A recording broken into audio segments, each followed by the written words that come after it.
Hello friends, good morning, जय जगन्नाथ। तो सकाଳେ breakfast चकुली बनैकी खाई मु रेडी होगी बाहरी कॉलेज जावा बाटर मुझे गोटे थंडा नहीं पीदेली।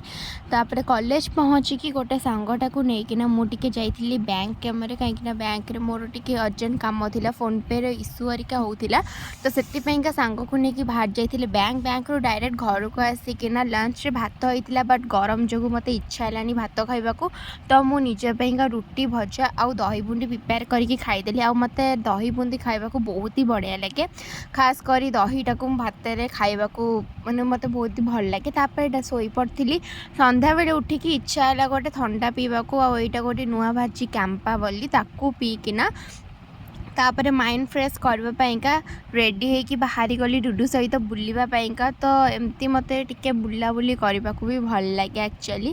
तापर बुलला बेले आम बारवाटी स्टाडियम ऊपर पड़िया पड़ता बैशाखी मेला, आउ मत मेला बुलवा को बहुत ही बढ़िया लगे। तो मेला पाइंका रोड टिके अधिक जाम थिला, तो मु भी आउ रोड को जाम को खातिर न करिकिना मु भी बाहरी गली मेला भितर को जीवाई कहीं मत मेला बुलवा को बहुत पसंद। तो मेल बुला बुली सारिकी खिया पिया सारिकी आमे फोन रिटर्न करथिलु घर को।